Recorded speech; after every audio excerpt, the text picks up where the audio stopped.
और that is very encouraging. आपने भी उसके कॉन्फिडेंस को देखा है, और एटलीस्ट मैं जब 12 साल का था तो मेरे अंदर इतना कॉन्फिडेंस नहीं था।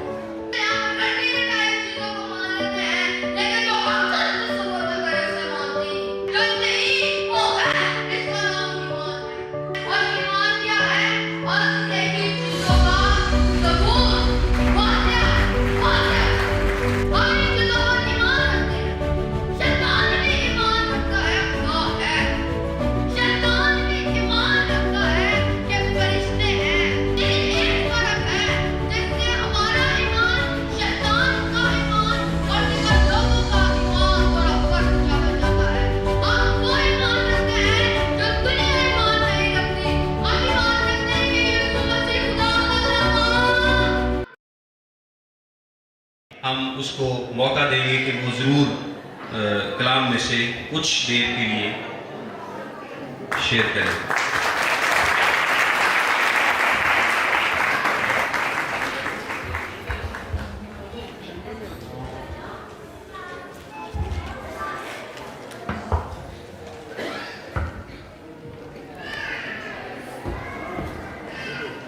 खुदावंद यीशु मसीह के ला तब्दील, जिंदा और जलाली नाम में आप सबों को सलाम। अजीजों, आज का जो हमारा टॉपिक है वो ईमान के ऊपर है।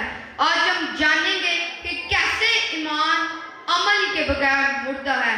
मेरे साथ आयत मुकद्दसा आज की मरकजी आयत को निकालिएगा।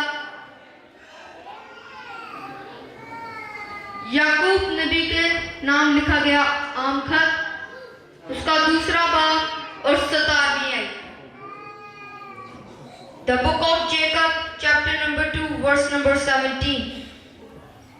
किताबे मुकद्दस में कुछ यूं लिखा है, इसी तरह ईमान भी अगर उसके साथ अमल ना हो तो वो अपनी जात से मुर्दा है। किताबे मुकद्दस का पढ़ा, सुना, समझा और कबूल किया जाना हम सबों के लिए बरकत का सबब ठहरे। सब कहें आमीन। अजीजों, मुकद्दस याकूब दो साला बातें करते हैं कि ईमान का मतलब ऐसी चीज जो नजर ना आए, ईमान का मतलब ऐसी चीज जो नजर ना आए। लेकिन मैं यहाँ कह रहा हूँ कि एक बहुत बड़ा यहाँ पर पानी का चश्मा है जो फूट रहा है। आप मानेंगे? मानेंगे? मैं कह रहा हूँ कि यहाँ पर 20 स्टेज पे, ये जो स्टेज है इस पर 20 घोड़े बांधे गए हैं। आप मानेंगे?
शैतान में फर्क क्या रह गया?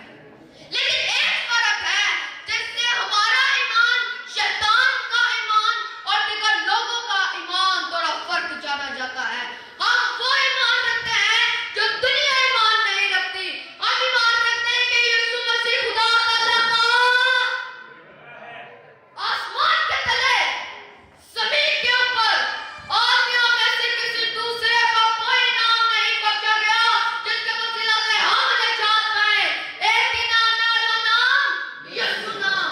वो नाम आसमान के नीचे कोई दूसरा नाम नहीं, जमीन के ऊपर कोई दूसरा नाम नहीं, जमीन के नीचे कोई दूसरा नाम नहीं। अजीजों बोले, जमीन के नीचे कोई दूसरा नाम नहीं, एक ही नाम है मसीह। कौन सा नाम?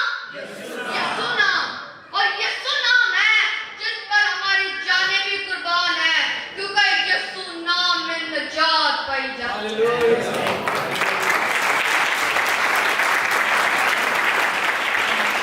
जब जिब्राइल फरिश्ता आया तो वो आकर मरियम सदीका को कहता है, इसका नाम मेरी बहनों बेटियों बच्चियों का नाम रखना यीशु नाम, क्योंकि जो उस नाम को मान लेगा निजात पाएगा, जो उस नाम पर अमल कर लेगा वो निजात पाएगा। क्योंकि अंधे उसके नाम से देखते, लंगड़े चलते, कोढ़ी और मुर्दे देखो, यीशु ने एक दिन का मुर्दा नहीं, 2 दिन का मुर्दा नहीं, 3 दिन का मुर्दा नहीं, बल्कि 4 दिन के मुर्दे लाजर को जिंदा किया। लाजर को भी नहीं, यीशु सलीब पर आवाज बुलंद करता है तो हवा के मुर्दे जिंदा हो जाते हैं, क्योंकि वो खुदा के बेटे की आवाज सुनते हैं और जो सुनेंगे वो जिएंगे। हमारा ईमान इस पर है।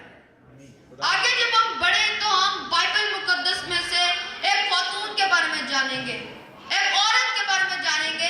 बाइबल मुकद्दस फरमाती है कि उसको 12 वर्ष से ऐसा रोग लगा हुआ था, वो किसी को बता नहीं सकती थी, क्योंकि औरत जात है, वो किसी के साथ अपने इस बीमारी को शेयर नहीं कर सकती थी।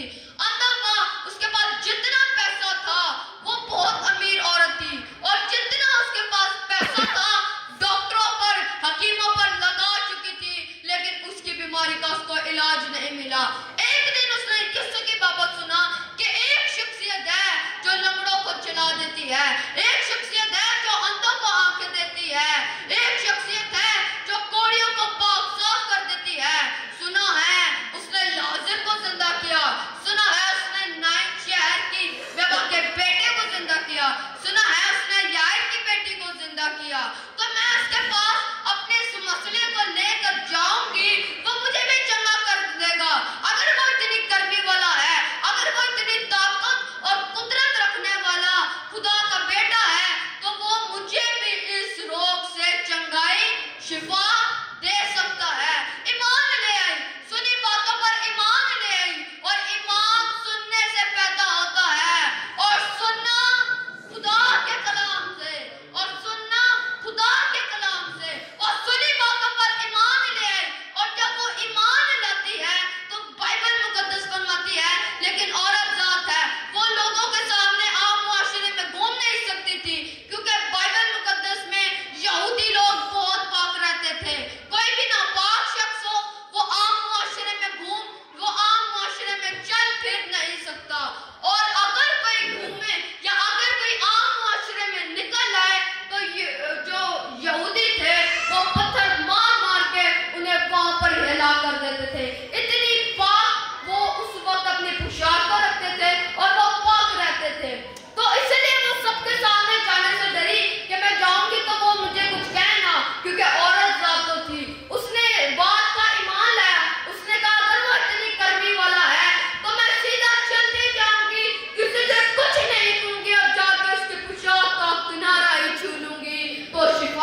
खुदा आप सबको इस कलाम के वसीला से बरकत दे।